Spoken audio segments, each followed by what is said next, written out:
alhamdulillah. Assalamu alaikum wa rahmatullahi ta'ala wa barakatuh.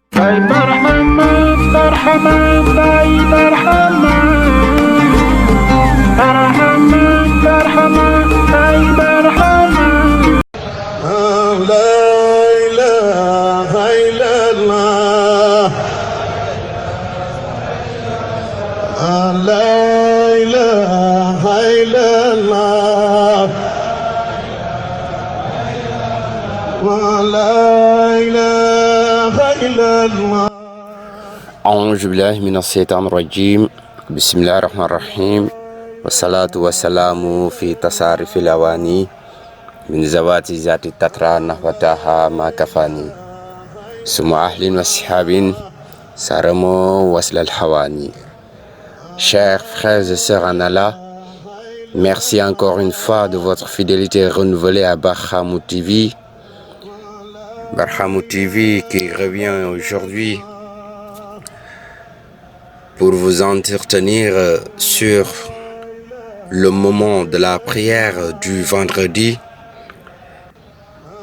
Et pour ce qui concerne justement cet instant de prière du vendredi, Malik rapporte ceci sur l'autorité de son oncle paternel, Abu Suhal, lequel le rapporte sur l'autorité de son père, lequel a dit, je cite, « Le jour du vendredi, on est allé pour Aqil ibn Abi Talib, un petit tapis, à proximité du mur de la mosquée qui est du côté ouest. Au moment où l'ombre du mur envahissait ce tapis, Omar ibn al-Khattab sortait pour célébrer la prière du vendredi.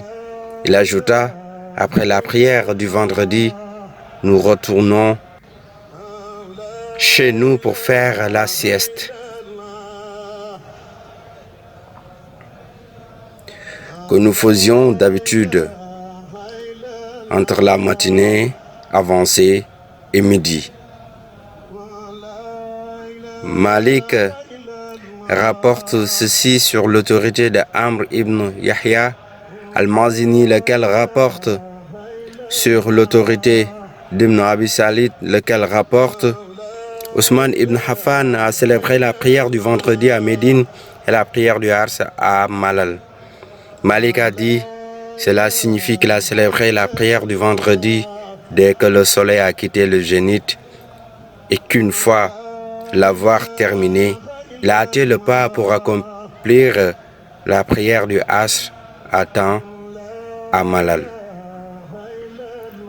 Alors, de celui qui accomplit une raka d'une prière prescrite avant l'expiration du délai de celle-ci,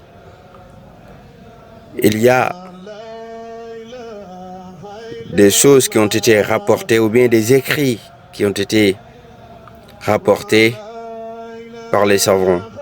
Malik rapporte ceci sur l'autorité d'Ibn Shihab, lequel rapporte sur l'autorité d'Abu Salama, Ibn Abdurrahman, lequel rapporte sur l'autorité d'Abu Khuraira, lequel rapporte, je cite, l'envoyé d'Allah a dit, celui qui n'est pas parvenu à accomplir qu'une seule raka d'une prière avant l'expiration du moment assigné à celle-ci est considéré comme ayant accompli toute la prière de son heure. Malik rapporte ceci sur l'autorité de Nafi, lequel rapporte Abdallah ibn Omar disait, si tu manques la position d'inclinaison, tu manques aussi la position de prosternation. Malik rapporte qu'il lui est parvenu, je cite, Abdallah ibn Omar et Zayd ibn Tabit disaient, celui qui rattrape la position d'inclinaison rattrape de ce fait même la position de prosternation. Malik rapporte toujours qu'il lui est parvenu, je cite, Abu Huraira disait, Celui qui rattrape la position d'inclinaison rattrape de ce fait même la position de prosternation. Cependant, quand on manque la récitation de la mère du Coran, c'est-à-dire la sourate Al-Fatiha, on manque un grand bien. Alors, que dire sur ce qui a été rapporté au sujet du déclin du soleil et de l'obscurcissement de la nuit? Malik rapporte ceci sur l'autorité de Nafi, lequel rapporte: Abdallah ibn Omar disait: le déclin du soleil, c'est quand il dépasse le point le plus élevé dans le ciel. Malik rapporte ceci sur l'autorité de Daoud ibn al-Hussein, lequel a dit: quelqu'un m'a informé, je cite, Abdallah ibn Abbas disait: le déclin du soleil, c'est le moment de l'apparition de l'ombre et l'obscurcissement de la nuit. C'est quand il fait très sombre. Alors, que dire par rapport maintenant à la synthèse de ce qu'on peut dire au sujet des horaires de la prière? Malik rapporte ceci sur l'autorité de Nafi, lequel le tient sur l'autorité de Abdallah ibn Omar, lequel rapporte: l'envoyé d'Allah a dit, je cite, celui qui manque volontairement la prière du Asr, c'est comme s'il avait perdu sa famille et ses biens. Al-Bukhari. Malik rapporte ceci sur l'autorité de Yahya ibn Saïd, lequel rapporte: Omar ibn al-Khattab a terminé l'office de la prière du Asr, puis a rencontré un homme qui n'a pas assisté à cette prière. Il lui a dit: qu'est-ce que tu as... Il lui a dit: qu'est-ce que tu as... Il lui a dit: qu'est-ce qui t'a retenu? L'homme invoqua une excuse et Omar lui dit: tu as privé ton âme du bien. Yahya ibn Yahya al-Layth cite l'explication suivante de Malik, qui précise que quand on donne la juste mesure à une chose, on appelle cela wafa. Et quand on donne une mesure incomplète à une chose, ou quand on fraude par excès, on appelle cela tatfif. Malik rapporte ceci sur l'autorité de Yahya ibn Saïd, lequel disait: le fidèle peut tout à fait accomplir la prière à n'importe quel moment de l'intervalle de temps qui lui est assigné. Mais il faut qu'il sache qu'en manquant le premier moment de cet intervalle, il manque ce qui est meilleur que sa famille et ses biens. Yahya rapporte que Malik a dit: prenons le cas suivant d'un homme en voyage. L'heure de la prière arriva, mais à cause d'un manque d'attention ou d'un oubli, cet homme n'a pas fait la prière. Ce n'est pas lorsqu'il est arrivé chez lui qu'il s'en est rendu compte. Alors, cet homme va se retrouver dans l'une des deux situations suivantes. S'il arrive chez lui alors que le moment assigné à cette prière n'a pas encore expiré, il doit accomplir cette prière en tant que résident fixe. C'est-à-dire qu'il ne doit pas abréger cette prière. Alors, s'il arrive chez lui alors que le délai de cette prière a déjà expiré, il doit l'accomplir en tenant. Il doit l'accomplir en tant que voyageur, c'est-à-dire qu'il doit l'abréger. Car quand on accomplit un devoir à titre réparatoire, on l'accomplit tel qu'il est. Malik ajouta, je cite, c'est ce que font aujourd'hui dans ma cité, c'est-à-dire Médine, les gens en général et les savants en particulier. Malik a dit aussi: le crépuscule et la réverbération rouge qu'on voit après le coucher du soleil. La disparition de cette réverbération rouge marque donc l'entrée du moment de la prière du Isha et l'expiration du moment de la prière du Maghrib.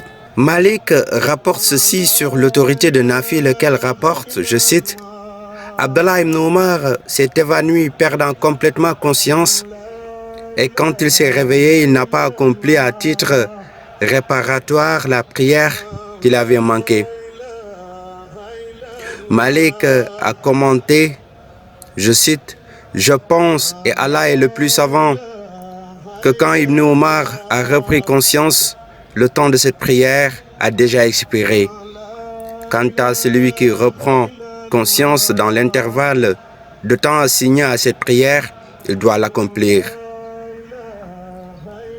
Toujours parlant de cette prière et de son importance, il convient de préciser que manquer la prière à cause du sommeil a une certaine explication qu'on peut donner à cela.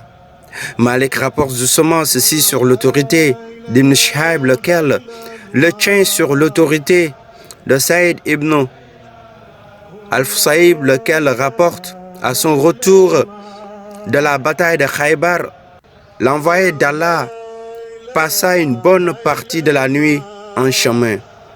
Vers la fin de la nuit, il installa son camp et dit à Bilal, « Scrute pour nous l'apparition de l'aube. » L'envoyé d'Allah et ses compagnons s'endormirent. Après un certain temps d'observation, Bilal s'adossa à la selle de sa monture en se mettant en face de là où apparaîtra l'aube, mais ses yeux s'alourdirent.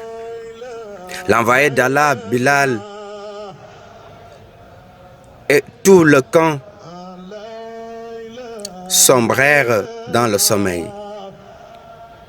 Ils ne se réveillèrent que sous l'ardeur du soleil. L'envoyé d'Allah se leva en sursaut et Bilal dit, « Ô envoyé d'Allah, ce qui t'a pris m'a pris moi aussi. Faites avancer vos montures, ordonna le prophète Mohammed, paix et salut sur lui. Ils poussèrent leurs montures en avant et quand ils parcoururent une certaine distance, l'envoyé d'Allah ordonna à Bilal de prononcer la formule de l'iqama, de la prière.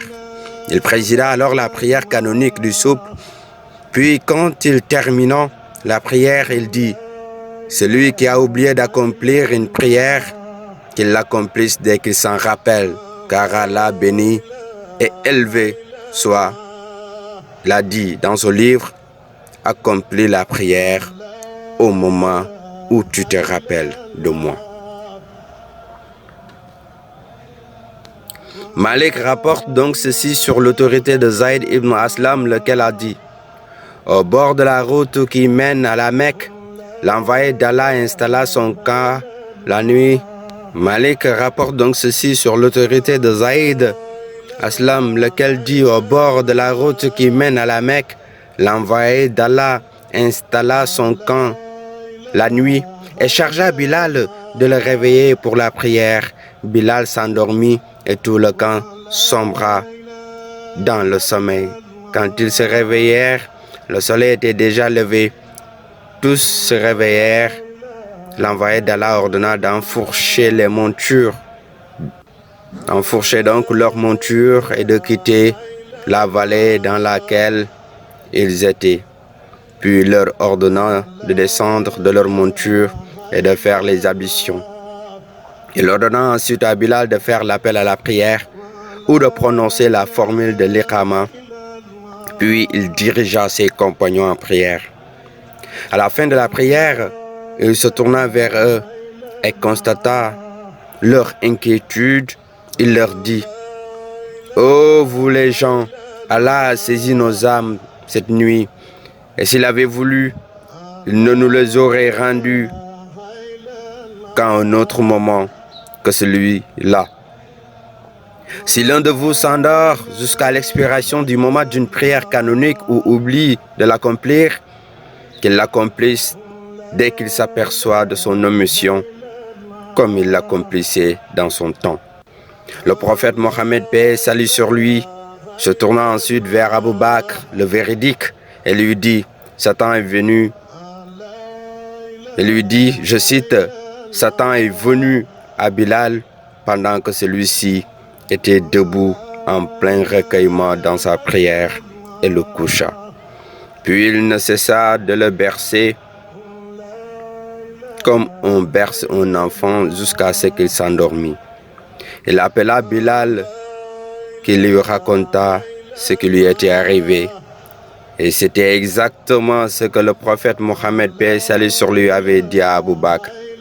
Abu Bakr dit alors: je témoigne que tu es vraiment un envoyé d'Allah. Chers frères et sœurs en Allah, ainsi s'achève donc cette partie, ou bien ce numéro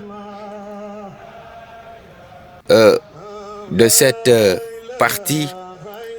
Donc, nous vous donnons rendez-vous prochainement pour un autre numéro, toujours dans ce qui rentre dans le cadre de la jurisprudence islamique. Assalamu alaikum wa rahmatullah wa ta'ala wa barakatuh.